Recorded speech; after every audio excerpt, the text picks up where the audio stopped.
Greetings and welcome back to the shop. I'm Tim. I'm here at my repair shop, Donor Automotive in Anchorage, Alaska. If you're in the area, need the truth about your car, give Donor a call.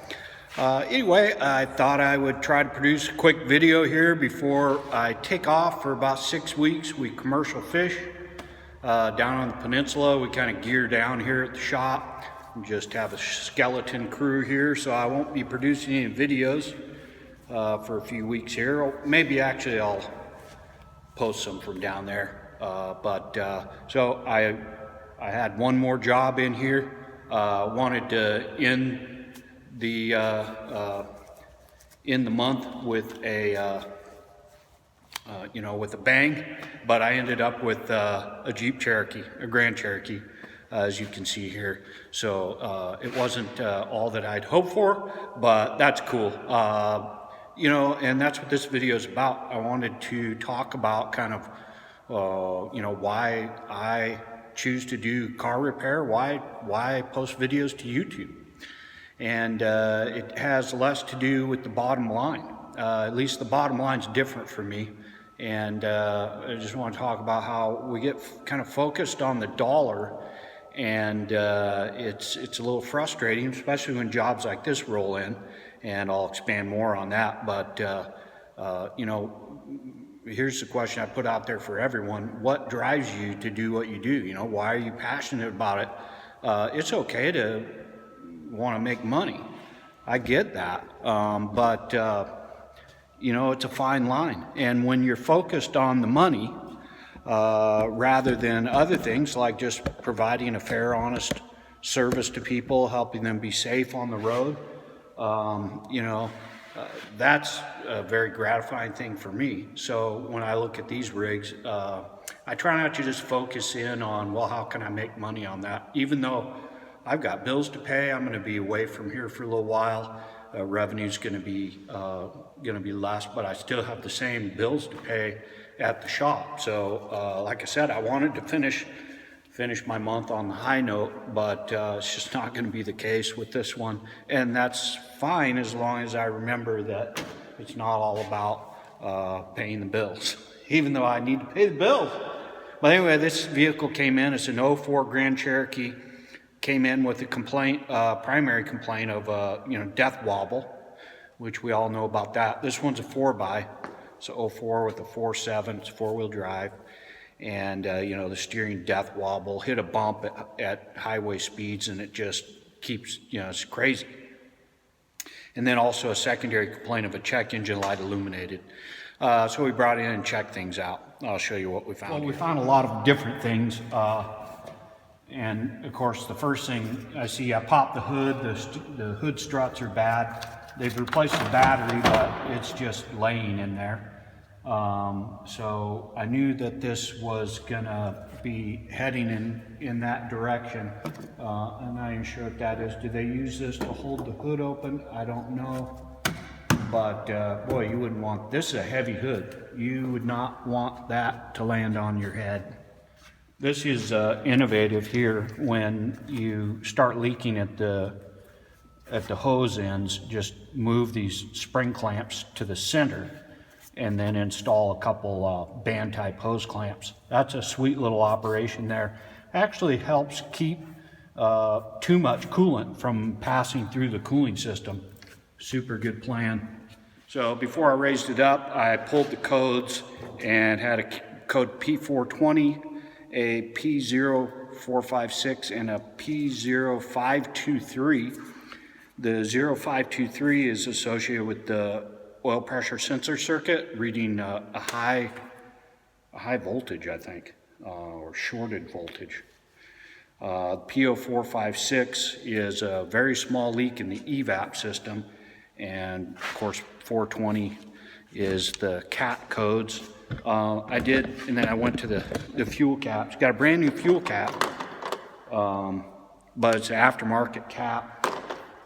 And we all know about those.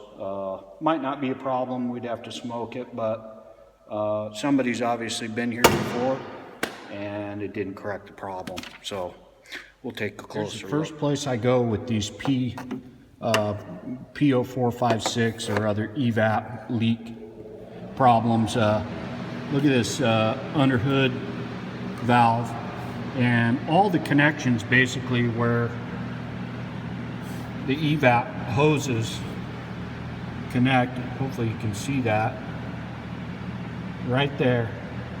There's your leak right there, guaranteed. So all these hose connections here along this system, you want to take a close look at those, smoke them if you can. If not, just take a close look. And also, if you go back, the leak detection and charcoal canister behind the shield, back up under the left rear fender well. Look at all those hose connections as well, and also up by the tank where these steel lines run back on the frame rail and connect to the rubber hoses. Check those connections as well. And for whatever reason, they tend to leak where they're kind of out of sight. So be mindful of that. But also, of course, if you're in the rust belt, that fill pipe and the steel lines can be problematic. Check those out. Okay, I got it up in the air here. And it's obvious that the exhaust system's been slightly modified. And I mean, I'm not sure, but I'm guessing these cats are going to be the issue with that 420. I would definitely want to monitor the O2s, but this exhaust system is definitely not stock. So probably going to be a cat Y pipe assembly, but we don't have an IM test up here right now, and this is going to be secondary to everything else.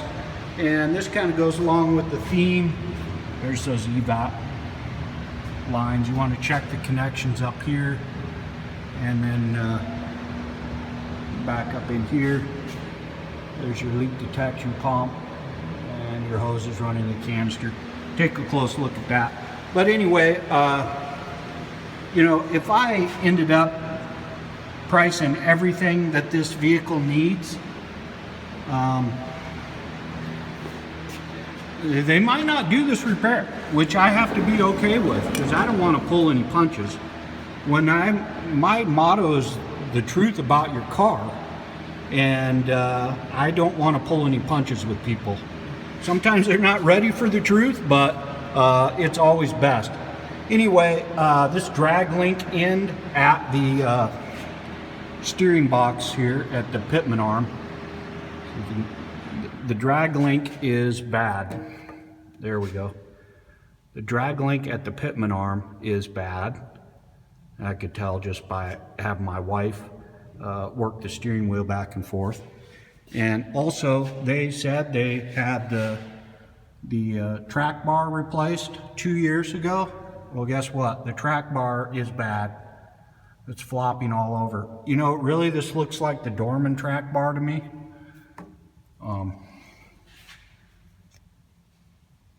I'm pretty sure that's what it is, and it's usually the only thing available up here. I would have to order something. I am in Alaska, so availability of parts is usually a problem. So anyway, I'm going to just probably end up putting a Dorman part on there, and I'm going to replace the steering shock. The dampener is the original, but it's worn out. So I'm confident that, you know, the rest of the suspension is tight. My tie rod ends are tight. You know, the bushings here are a little worn, but I think it's within reason, and my bearings are okay. So I'm going to do the track bar and the drag link end and the steering shock and realign this thing.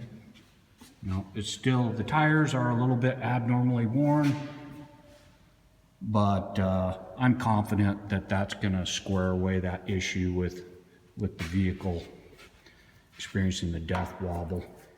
Anyway, you know, like I was saying, if I gave estimates, if I tracked down all the issues with this and gave estimates on everything. It's going to be pushing thousands of dollars, and I might not sell any of the work, but what I did was give them a safety-related estimate for just the steering and suspension repairs that are necessary to get this thing lined out and safe as far as that goes, address the death wobble deal, and I'll go ahead and correct that evap hose and clear the codes and secure the battery and get them back on the road and safe. It's got 160,000 miles, which stateside that might not be bad, but up here it really, this is getting towards the end of its useful life, and they're considering a replacement vehicle anyway. So I don't mind not addressing some of these emission issues. The downside of that is the check engine light is going to probably come back on when I don't, repair the cats and the oil pressure sensor deal. But and the oil pressure sensor might not be a big deal. I'm not going to spend time tracing that out. Probably just needs a sensor. But anyway, problem is your check engine light's going to be on, and we don't know if it develops another problem that should be addressed. The check engine light's going to be on already, so they're not going to be aware of additional things that crop up that really should be fixed. But as far we're in Alaska, global warming, we bring it on. We're happy about that.